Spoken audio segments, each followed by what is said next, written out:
Jadi berita ini eksklusif dulu untuk kalian. Saya kasih intip lah. Live kali ini merupakan sneak peek atau intipan untuk press konferensi besok. Jadi press con-nya akan diadakan di Odin ya, di Sampurna Strategik, di kantor kita, lantai di South Tower, lantai dasar. Buat kalian yang mau join, feel free to join besok. Mungkin bisa meet and greet, ketemu Kopan, foto-foto bebas ya. Tapi pada pokoknya ini merupakan inisiatif antara saya dan juga Kopan, bahwa selama ini dalam proses restoratif justice kita hanya surat menyurat saja, telepon-teleponan, WA-WA-an antara saya dengan pengacaranya Bu Erika. Nah, karena tidak kunjung membuahkan hasil yang baik, kita memutuskan ya untuk ambil inisiatif deh. Kita preskon dulu. Kan yang dikejar permintaan maafnya nih. Ini utamanya supaya kalian tahu. Intinya di restoratif justice itu yang diminta oleh saudara Erika itu cuman masalah permintaan maaf yang tulus. Kita juga sudah mungkin ikuti ya, Kopan kalau minta maaf sudah berapa kali di podcast Densu, atau mungkin waktu restoratif justice ketika bertemu dengan pelapor ya, saudara Erika.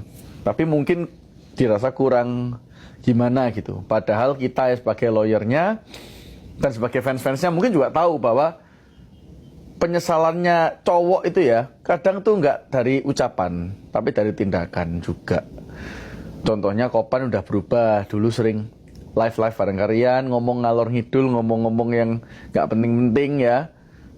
Tapi ternyata sekarang dengan adanya waktu itu Kopan mau sampai bunuh diri, mau udah depresi, karirnya sempat hancur, bahkan sekarang karirnya udah sangat naik lagi, pun beliau masih menjadi orang yang cenderung pendiam dan lebih hati-hatilah. Itu merupakan bentuk, buat kalian yang nggak tahu, itu merupakan bentuk kehati-hatian Kopan supaya tidak mengulangi kesalahan yang sama.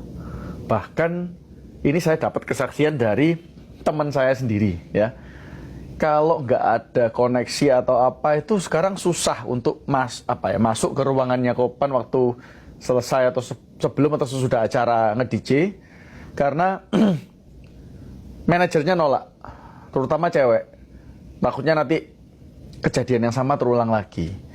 Jadi kalau dibilang Kopan itu nggak tobat, nggak bertanggung jawab, nggak merasa bersalah, mungkin beliaunya nggak ngomong, tapi tindakannya sudah sangat jelas. Saya dengar sendiri, saya lihat sendiri.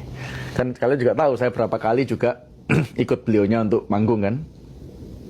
Nah, missing piece yang hilang inilah, komunikasi inilah yang kita berusaha suguhkan kepada secara khusus saudara pelapor ya, Erika Carlina beserta kuasa hukumnya, dan juga secara umum kepada pihak kepolisian dan juga para fans, rekan-rekan pers, supaya nanti kalian menilai sendiri ya, para pihak yang memang terlibat dan melibatkan diri seperti kalian ini ya, melibatkan diri nih, itu bisa melihat sendiri deh ketulusannya beliau seperti apa ya, betapa sempat hancur ya baik kondisi mental maupun perasaannya beliau, dan sekarang bukan sekarang, dari waktu ketemu saya sudah sadar salahnya di mana ya. Jadi itu merupakan preskon yang diinisiasi oleh kita ya selaku kuasa hukum dan juga klien ya, prinsipal. Hal yang akan diomongkan ya kalian tunggu aja besok ya. Di sini saya nggak mau nge-spill dulu.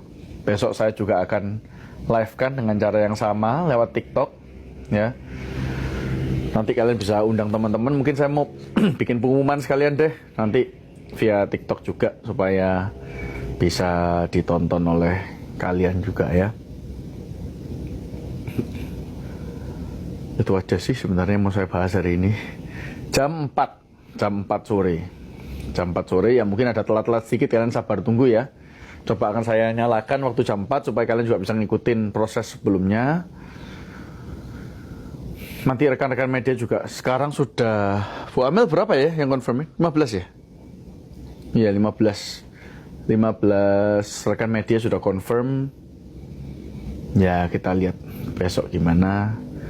Kopan juga akan ngomong, saya juga akan ngomong, tapi saya juga dalam hal ini kapasitas saya sebagai advokat bukan melakukan pembelaan secara pasal-pasal seperti di depan pengadilan, tapi saya akan melakukan pembelaan atau opini ya dari saya untuk melakukan pembelaan di depan publik.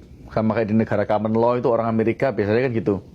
Ada opening statement, closing statement. Nah, ini saya menjalankan peran-peran yang biasanya hilang kalau di sistem hukum Indonesia.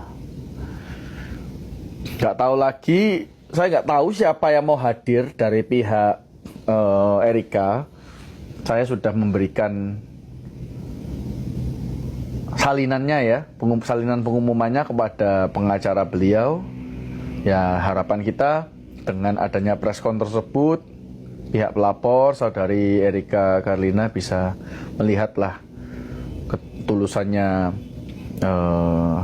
Kopan gimana, ya biar nanti beliau yang memutuskan apakah beliau menemukan di dalam hatinya bisa menerima dan memaafkan idola kalian.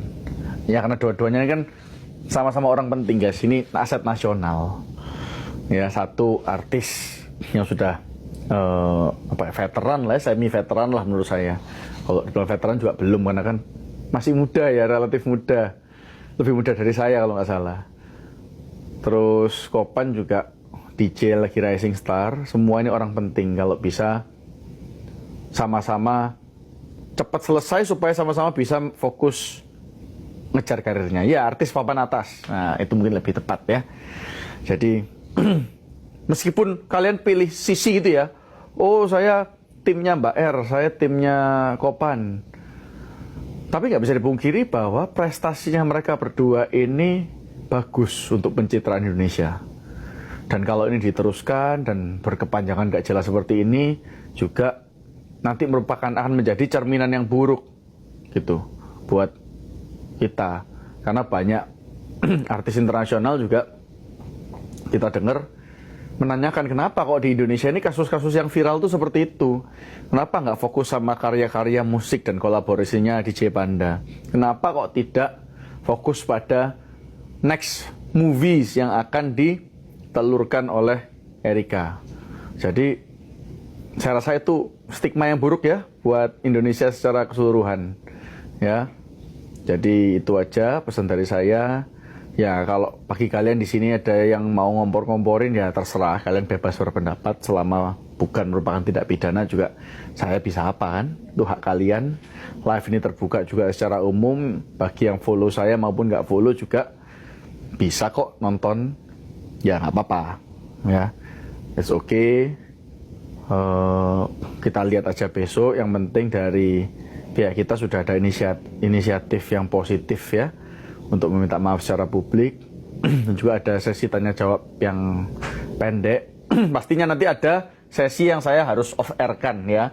Saya minta wartawan untuk tidak meliput ya, kalau kita mau ngomong-ngomong apa ya supaya lebih nyantai. Tapi itu tidak akan merubah esensi dari apa yang kita on air kan.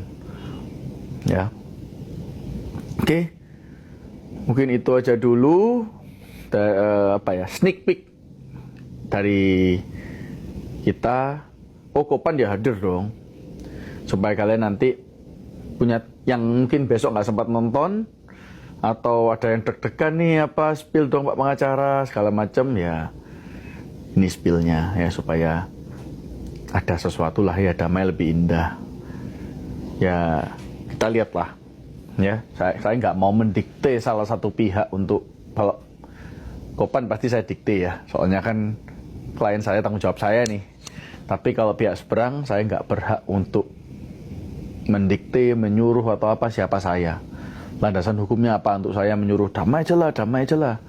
Kalau suatu hari klien saya yang posisinya korban, masa mau segampang itu damai? Jadi saya hanya sebagai pengacara dari terlapor, saya akan mengupayakan yang sebaik mungkin. Kalau diminta untuk permintaan maaf, statement kita kasih yang bagus, yang proper. Nanti biarkan semua pihak menilai ya. Rakyat Indonesia tidak sebodoh dulu kok. Zaman sekarang sudah susah membodohi rakyat Indonesia. Terlepas ada yang bilang, wah IQ-nya sedikit lagi jadi kayak gorila. Tapi menurut saya kalau IQ-nya orang Indonesia sejelek itu, nggak mungkin kemarin Agustus itu ada kerusuhan. Itu kan karena rakyat sudah jengah dibohongi oleh politisi. Ya, dibohongi oleh aparat. Berarti itu tandanya orang pinter dong. Semakin pinter. Nah, kalau politisi dan aparat aja nggak bisa bohongin kalian sekarang, apalagi Kopan. Kopan ini cuma anak umur 27 tahun yang kebetulan talentanya di dunia musik. Coba besok kalian lihat nanti beliaunya public speakingnya gimana. Bisakah orang-orang kayak gitu itu membohongi publik gitu loh. Jadi udah kalian lihat aja dulu. Besok lihat aja. Ya. Kalau dibilang pada pinter ya memang pada pinter, bukan bodoh. Saya nggak bilang pada bodoh. Tapi masa sih kalau kalian dibohongin oleh politisi dan aparat lo sudah susah, sudah mulai pinter kaliannya. Tapi ya masa kalian mau dibohongin sama DJ umur 27 tahun? Ya kan? Nah, itu ngomongnya kayak anak-anak. Ya kalian lihat sendiri pinter ngibul, kalau kalian bisa dikibulin ya kalian yang bodoh berarti. Ya. Jangan mau jadi orang bodoh. Lihat sendiri, nilai sendiri. Terserah kalian mau ngomong apa. Yang kita bisa lakukan hanya mempresentasikan yang terbaik setulus mungkin. Dengan harapan itu bisa menggugah hati dari pelapor. Dan pelapor nantinya mau berdamai dengan terlapor. Itu aja sih. Thank you semua. Ini walaupun koko lawyernya pada, tapi koko best gak mau membela klien, tapi biar orang nilai. Gini loh, pembelaan itu kadang, ya ini yang saya sedihkan ya, pembelaan itu, definisi pembelaan di mata orang Indonesia ini relatif sempit ya. Sekarang misalnya gini, kita punya anak, ya, anak kita habis bunuh orang, mungkin tabrakan gitu ya, nyetir misalnya mabuk, tabrakan, bunuh orang. Sekarang saya tanya, definisi pembelaan itu apa sih? Pembelaan itu terutama di bidang advokasi itu kan membela haknya. Meskipun orang ini, terlepas orang ini benar atau salah. Karena benar atau salah itu hakim. Tapi haknya kita bela. Kalau memang anak kita jelas-jelas salah, nggak mungkin dong kita itu belanya dan bilang, oh ya dia yang salah. Nggak apa-apa anak saya bunuh anakmu. Kan nggak mungkin gitu. Nggak masuk akal gitu loh. Kalau jelas-jelas kita salah, ya anak kita salah, ya kita belanya dengan bilang, maaf anak saya ini salah, nanti saya tolong dimaafkan, tolong diselesaikan perkaranya, kalau memang harus dihukum nggak apa-apa, tapi saya sebagai orang tua akan berjanji mau anak ini masuk penjara atau enggak, saya akan berusaha mendidik anak saya dan anak-anak lain yang dengan cara yang lebih baik lagi. Itu kan membuat korban ini bisa, mungkin kalau mati enggak ya, tapi kalau misalnya cuma tabrak lari yang kerusakannya minor ya, cuma kendaraannya rusak, itu biasanya dengar kata-kata seperti ini pasti bisa memaafkan. Dan tujuannya kan selesai, diganti rugi, selesai. Sama kayak kasusnya pengacara membela kliennya. Kalau jelas-jelas kliennya pembunuh, kliennya juga mengakui, buktinya jelas. Masa terus cara membela kita ini dengan bilang klien kita nggak bunuh? Kan kelihatan kita ini bodoh gitu ya. Kelihatan goblok itu, ngapain gitu. Ya bilang aja, ya klien ini salah memang. Mengambil nyawanya orang nggak pernah bisa dibenarkan. Tapi kita juga harus melihat konteksnya. Ya kan? Kan beda nih orang pembunuhan berencana sama pembunuhan biasa sama nggak sengaja karena tabrakan misalnya. Masa adil sih kalau orang yang nggak sengaja membunuh itu hukumannya sama dengan yang membunuhnya berencana dan masif. Seperti terorisme misalnya. Masa hukumannya teroris sama kopan itu sama?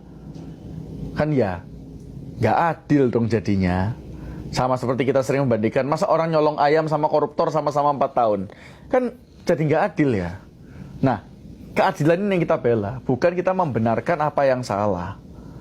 Kalau menurut klien dia tidak melakukan, ya kita harus bela. Tapi kalau klien sudah mengaku kita melakukan, ya kita cari jalan keluarnya. Mengaku salah itu merupakan langkah awal yang positif. Ya, itu sih kalau dari saya. Jadi bukan masalah best atau enggak, tapi Ya memang tugasnya pengacara harusnya seperti itu. Ya thank you ya buat doa-doanya.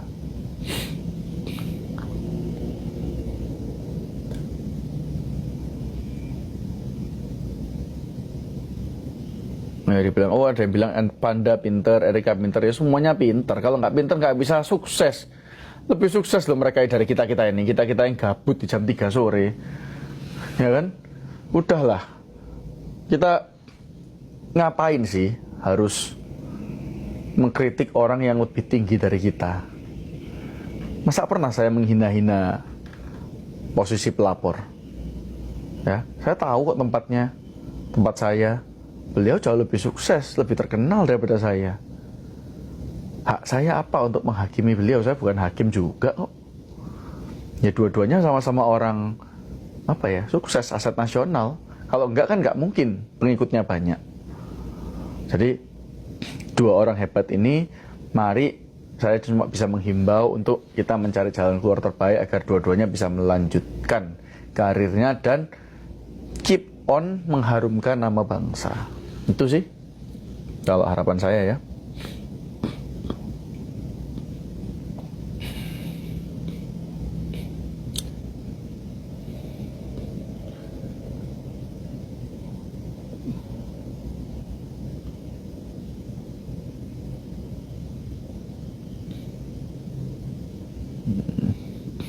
Yang menghujat hidupnya banyak yang lebih rendah dari yang dihujat. Iya, kalau orang sudah di atas tuh males guys. Kalau udah hidup enak tuh males ngurusin gini-gini. Ya, oke. Udah nggak usah kalian serang-serangan, ngapain serang-serangan di sini? Apa salah ngomong di satu bilang oh, hati-hati kuman, satu bilang nggak salah ngomong dikit dibilang kuman. Terus semua kita ini kuman lah, ya. Kalau dibandingkan dengan besarnya alam semesta ya kita ini semua cuma kuman. Dah ngapain ya gitu-gitu? Nggak dapat duit kok. Kalian saling menghina, saling membela diri nggak dapat duit.